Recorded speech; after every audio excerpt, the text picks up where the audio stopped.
Hello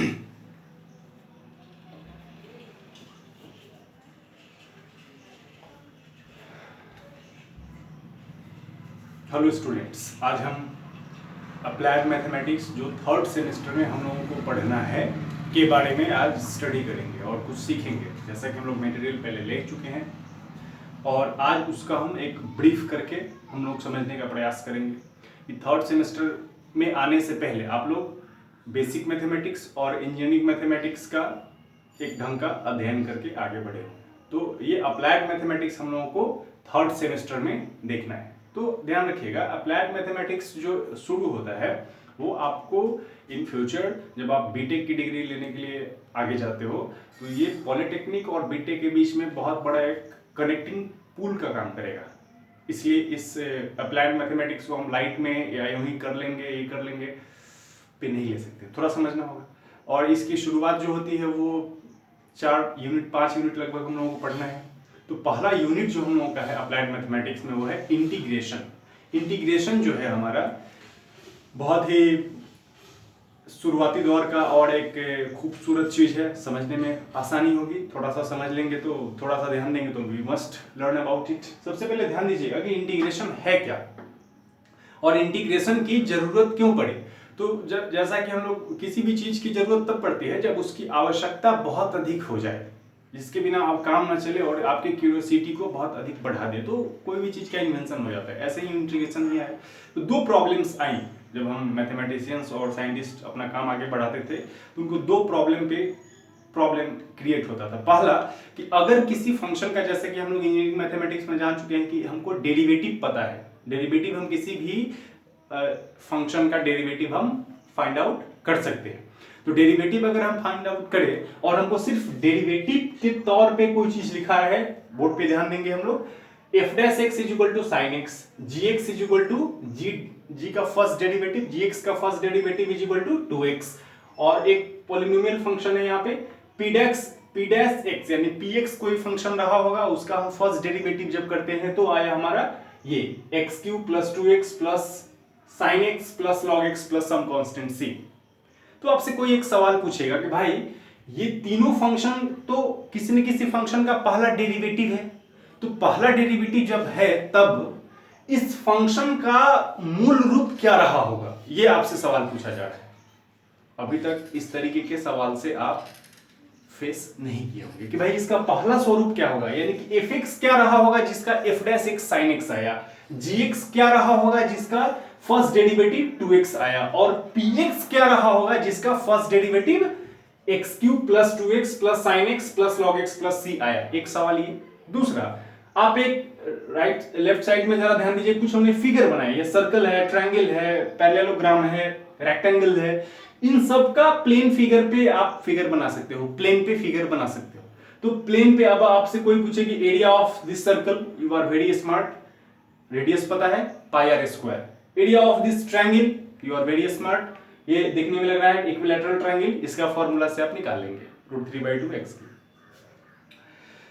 और C वाला जो यहां पे देखेंगे ये पैरेललोग्राम है, आधार गुना ऊंचाई, समांतर चतुर्भुज, ये आयत लंबाई गुना चौड़ाई आप निकाल सकते हैं। ठीक है, एक नीचे भी हमने प्लेन पे एक फिगर बनाया है। ये फिगर कुछ ऐसा है, ये कोई y = fx का कर्व है जिसका प्लॉटिंग s से लेकर r तक हुआ है, ठीक है, और x एक्सिस पे के ऊपर ये है और x एक्सिस के एग्जैक्टली पैरेलल भी नहीं है, और इस तरीके से हमारा एक रीजन क्रिएट होता है प्लेन में PQRS। अब आपसे कोई पूछे कि PQRS का आइडिया बताइए, क्या आप जवाब देंगे? अभी तक इस तरीके का पहला सवाल आपने फेस किया है और यू वुड हैव आंसरलेस हियर, यानी कि दो सवाल आपने देखा, एक बार फर्स्ट डेरिवेटिव दे तो पूछे कि इसका मूल फंक्शन क्या रहा होगा, और दूसरा एक प्लेन बाउंडेड क्लोज्ड रीजन आपको दे दे, उसका पूछे एरिया बताइए, तो आपके पास कोई टूल नहीं है कि एरिया बता। इसी दो प्रॉब्लम्स को सॉर्ट आउट करने के लिए इंटीग्रेशन का इन्वेंशन हुआ और एक नया मेथोडोलॉजी इंटीग्रेशन के रूप में एक बहुत अच्छा टूल हमारे सामने आया। इंटीग्रेशन कोई ये ऐसा एंजाइम, बैक्टीरिया, ये बहुत बड़ा जादू की छड़ी नहीं, एक प्रोसेस है, एक टूल है। बस उस टूल के माध्यम से हम देखेंगे कि हमारा बहुत सारा कैलकुलेशन बहुत आसानी से हो जाएगा, बहुत सारे ट्रेजेक्टरी जो अननोन है उनका ट्रेजेक्टरी हम किसी फंक्शन का निकाल सकेंगे, बहुत सारा फंक्शन जिसका हमको पाथ नहीं पता हो, ऑर्बिट में कैसे रिवॉल्व करेगा, मूव करेगा, उसका ट्रेजेक्टरी अगर हमारे पास फंक्शन पता है तो उसका ट्रेजेक्टरी हम इंटीग्रेट करके निकाल सकते हैं। ये इसके एप्लीकेशन है जो हम लोग बाद में देखेंगे। तो अभी तो सबसे पहले हम लोगों को सिर्फ इंटीग्रेशन देखना है। तो इंटीग्रेशन का यही दो प्रॉब्लम आया जिसके कारण इंटीग्रेशन की जरूरत पड़ी। ठीक है, अब इंटीग्रेशन है क्या, तो इंटीग्रेशन में आप देखेंगे, आप मटेरियल को भी देखिएगा पेज वाइज। तो एक कोई फंक्शन हम लेते हैं, इंटीग्रेशन एक प्रोसेस है, इसको बहुत ही साधारण भाषा में बोलते हैं the inverse process of differentiation. ठीक है, वो एक काम चलने के लिए ठीक है, लेकिन एक्चुअली वैसा होता नहीं है। ये कुछ कहता हमेशा अलग है, लेकिन सॉर्ट आउट में हम उसको बोलते हैं, तो चलिए ठीक है। लेकिन एक हमारे पास कोई फंक्शन है कैपिटल एफ एक्स, ठीक है, उसका फर्स्ट डेरिवेटिव किए तो हमारे पास क्या है, स्मॉल एफ एक्स। ठीक, तो तब हम यहां पर कैपिटल एफ एक्स को स्मॉल एफ एक्स का एंटी डेरिवेटिव या इंटीग्रल वैल्यू कहेंगे। ध्यान दीजिएगा, फिर से कोई एक फंक्शन कैपिटल एफ एक्स है जिसको हम एक बार हमने डिफरेंशिएट किया तो वैल्यू क्या निकला, स्मॉल एफ एक्स। और उस तब यहां पर हम बोलेंगे कि capital F x is a anti derivative of small F x. ठीक है, या capital F x is an integral value of small F x. ठीक, इसी को हम कह सकते हैं इंटीग्रल वैल्यू। फिर आइए एंटी डेरिवेटिव या इंटीग्रल वैल्यू एग्जांपल के तौर पे कैसे देखते हैं। कोई एक फंक्शन हमारे पास, ये देखिए यहां पे f x is equal to 2x है। ठीक है, तो इसका इंटीग्रल वैल्यू या एंटी डेरिवेटिव क्या रहा होगा या क्या होगा, तो देखेंगे यहां पे fx is equal to x square, या इसी को बोलेंगे fx is equal to x square plus some constant के। इसको आगे हम देखेंगे। तो ये आता है, इसको जब हम यानी कि capital fx is equal to x square या capital fx is equal to 2x square plus के को जब एक बार डिफरेंशिएट करेंगे तो वैल्यू हमेशा क्या आएगा, 2x।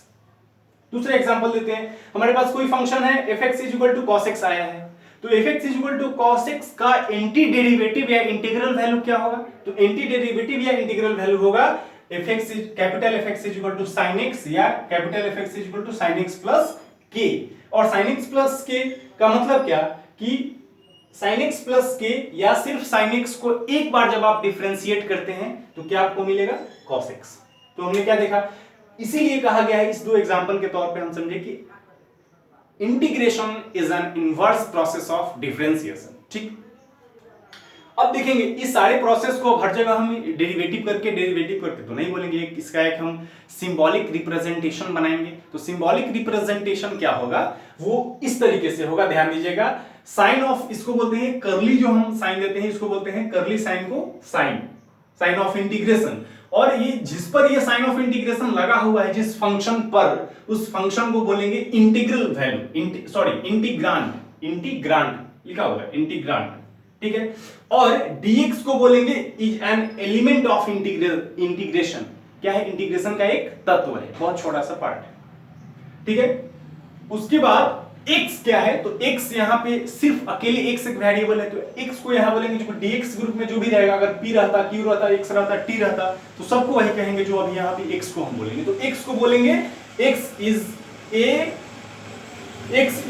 The variable of integration. क्या है, इंटीग्रेशन का चर, किस चर के आधार पे वो इंटीग्रेट हो रहा है।